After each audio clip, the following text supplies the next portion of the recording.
Seigneur, je dirais merci à Jésus-Christ pour les bons messages qu'il nous a donnés à travers sa servante, Maman Samuel, dont nous avons suivi le message sur sa chaîne YouTube SS les adorateurs du Seigneur. J'ai bien aimé le message parce que le message est profond et c'est ce que nous devons savoir comme enfants de Dieu. Selon le thème que le Seigneur lui a donné, ou le message que le Seigneur lui a donné, Dieu fait que nous prions en langue. Prier en langue, c'est une très très bonne chose. C'est une très très bonne chose que le Seigneur fait que nous puissions prier en langue. Parce que nous devons savoir le temps où nous sommes. Moi, je suis en train simplement de confirmer le message. C'est le temps où le Saint-Esprit se manifestera très puissamment sur nous, les enfants de Dieu, et sur toute chair, comme a dit le prophète Joël, selon Joël chapitre 2. Nous les connaissons bien. Et les disciples de Jésus, parmi les disciples de Jésus, nous avons vu Pierre aussi a repris la même parole, selon Actes chapitre 2, le jour de la Pentecôte. Donc c'est dans le dernier jour que le Seigneur va répandre son esprit sur toute chair. Alors, ce que nous devons savoir, nous sommes des gens dans les derniers temps, nous sommes dans les derniers jours, parce que avant, l'Éternel Dieu lui-même, l'Éternel Yahweh, lui-même qui s'est manifesté par des prophètes, il envoyait des anges, etc. Et après viendra la nouvelle alliance qui marque la venue de Jésus-Christ sur la terre. Jésus est venu, Dieu en chair, il est venu, il a travaillé, il a sauvé l'humanité selon sa mission.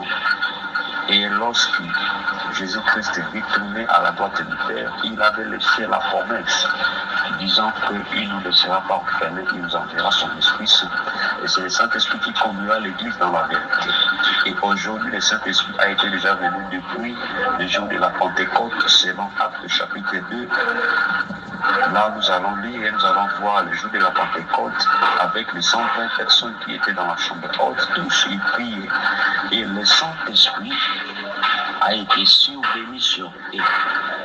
Alors, et c'est de là que la genèse de l'Église, le commencement de l'Église, dont l'Église pouvait que commencer lors de la venue du Saint-Esprit.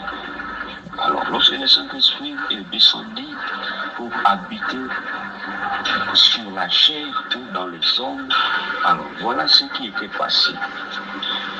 Ce qui était passé parce que beaucoup confondent, beaucoup de gens confondent, même les chrétiens. S'ils écoutent quelqu'un qui parle en langue, peut-être que ça devient pour lui comme un scandale, alors que ça ne devait pas être un scandale. Là, je confirme le message seulement, comme le Seigneur a envoyé auprès de sa servante.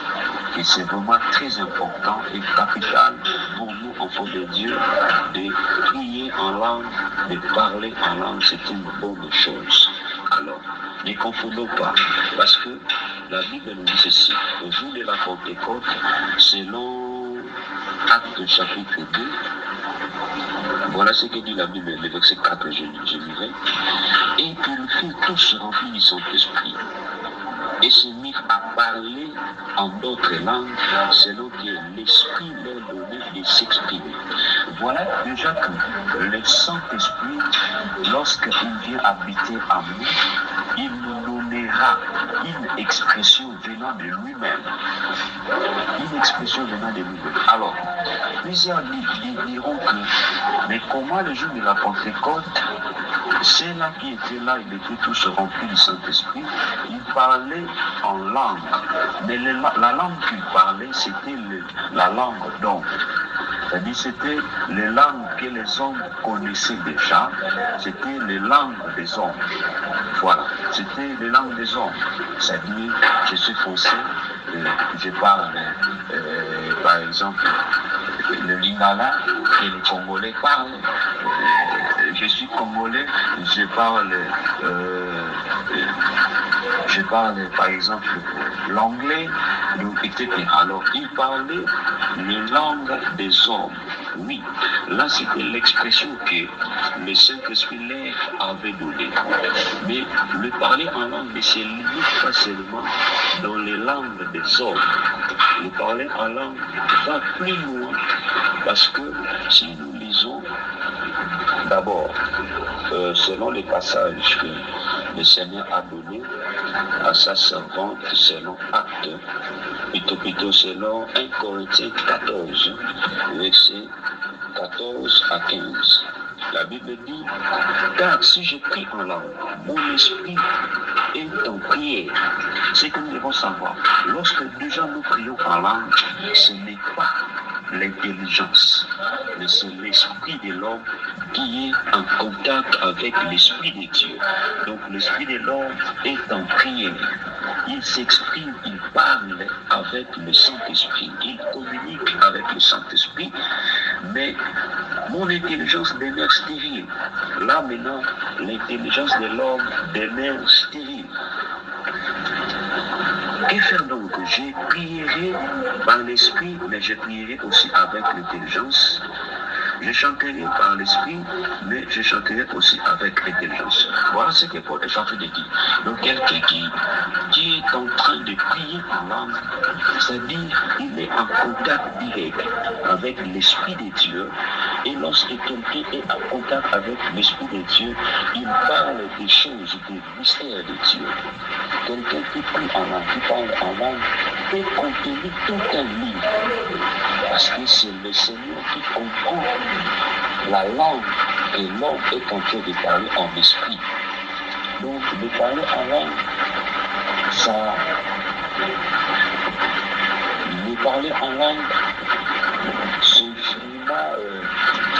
c'est une stratégie que le Seigneur donne à ses enfants pour qu'il y ait une confidence, je peux dire, pour qu'il y ait des confidences, des sujets confidents entre la personne qui prie en langue et son Seigneur. Voilà comme la servante a dit. Je peux avoir un sujet, par exemple, je suis là dérangé de la stérilité. Et peut-être que cette stérilité, c'est un problème provenant des hommes méchants, des sorciers par exemple, soit des liens de nos familles. Alors quand j'ai prié, c'est ça, là c'est mon problème. Donc j'ai un problème de la stérilité. Là c'est mon problème. Alors lorsque je vais exposer ça au cours du Seigneur, peut-être dans l'assemblée là où nous serons, quand je prie, je suis en train de prier et à côté de moi, comme on se voit sur le visage de lesquels nous ne connaissons pas, parce qu'il y a d'autres qui sont des méchants qui se glissent même dans l'église. Et lorsque je commencerai à prier avec mon intelligence, et celui qui sera à côté de moi, je ne connais pas son état. Et quand je vais commencer à dire, ah Seigneur, j'ai un problème de la stérilité, soit, ah Seigneur, j'ai besoin de me marier, mais je manque de l'argent, voilà, je n'ai pas de travail. Et celui qui est à côté de moi écoute. Si il n'est pas une bonne personne, il prendra cette parole et il va l'utiliser pour me combattre. Pour continuer toujours à me maintenir dans la situation difficile. Et ça sera pour moi un combat. Or, le parlant là, c'est un moyen de la discrétion entre l'homme qui prie et son Seigneur. Entre nous, enfants de Dieu, et notre Maître, et le Saint-Esprit. Là, je vais dire des mystères, des choses qui seront des choses discrètes, que personne ne peut connaître, que personne ne peut comprendre. Alors, plus loin, Paul est en train de dire ceci. Moi-même, comme je suis là, je parle en langue plus que tout le monde, plus que tous. Mais ce que j'ai aimé avec Paul, selon toujours 1 Corinthiens chapitre 14, le verset 18, il dit ceci, 18 à 19. Je rends grâce à Dieu que ce que je parle en langue, plus que vous tous, mais Dans l'église, j'aime mieux dire 5 mots avec mon intelligence afin d'instruire aussi les autres que 10 000 paroles en langue. Voilà. Alors Paul voulait dire ceci. Lorsque je serai seul, je serai dans ma chambre, dans l'individualité, je serai moi avec le Seigneur. Je préférerai prier ou parler en langue.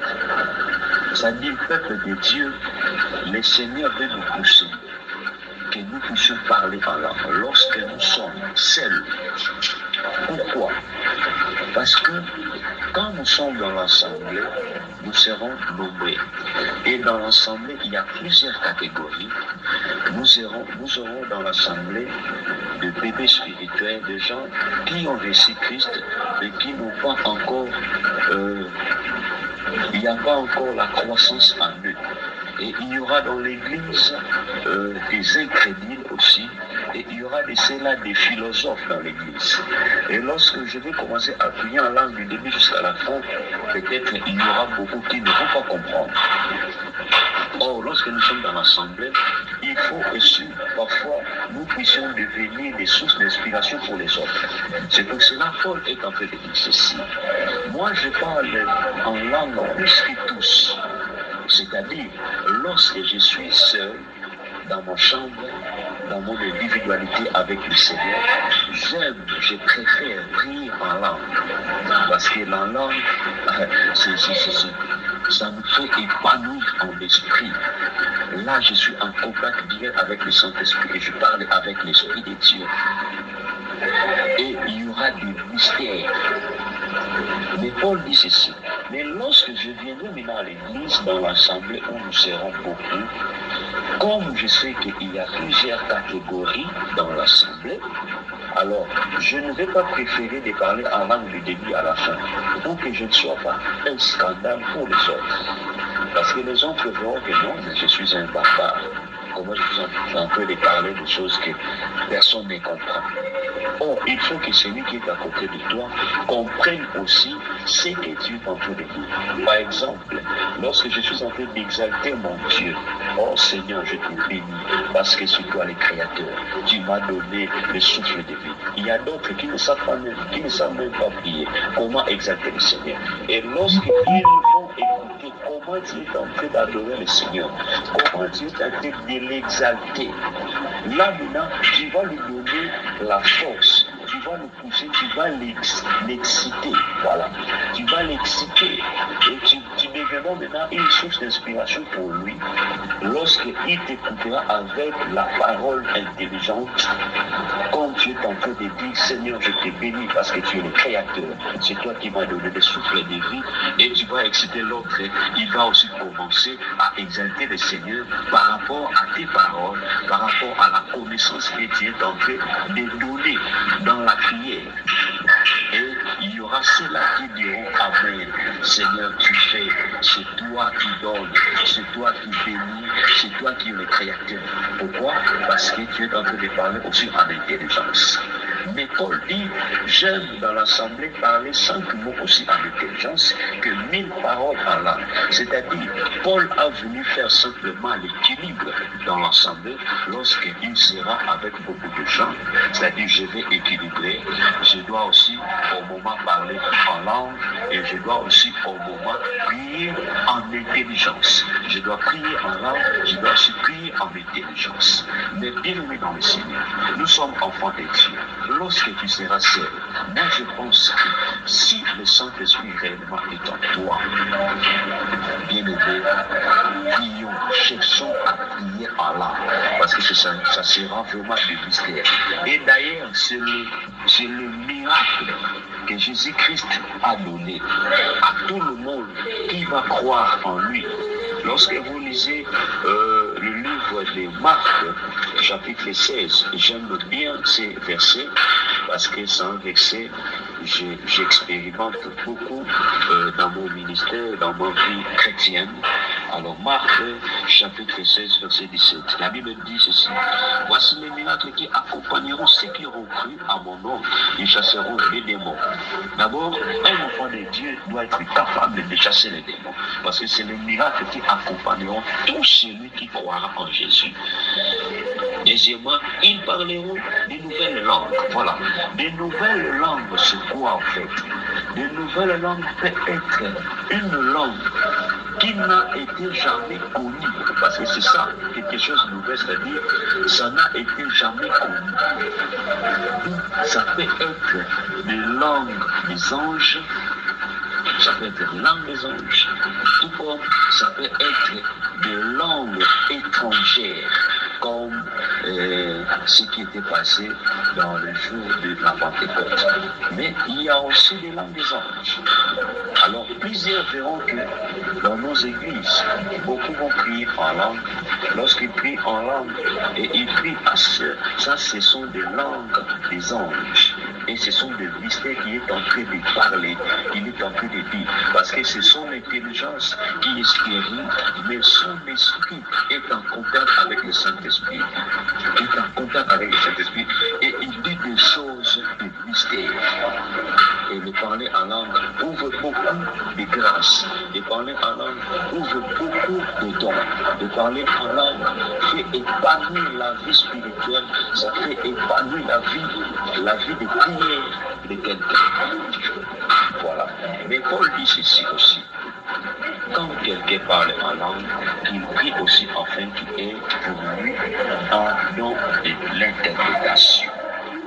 Voilà. Nous aurons besoin de l'interprétation.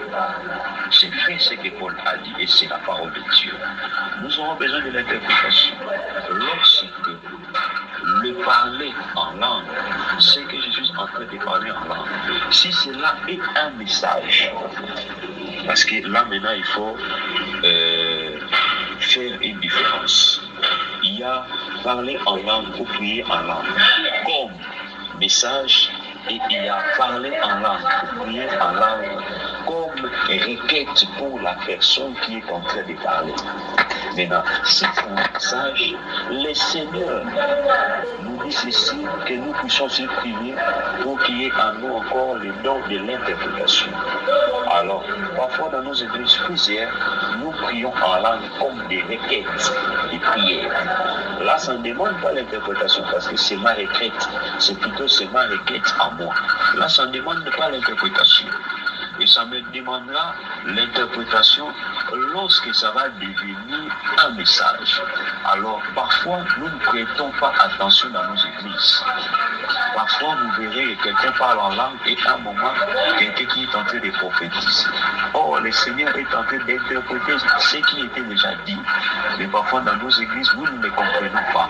Alors, nous devons chercher la sensibilité aussi spirituelle dans nos églises.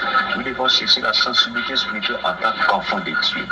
Ça sera capital pour mais pour les prier en langue, bien aimés dans le Seigneur, je nous exhorte que tous prient en langue, car c'est la parole de Dieu qui dit que tout celui qui croira à Jésus-Christ, c'est le miracle qui lui accompagneront, ils parleront de nouvelles langues.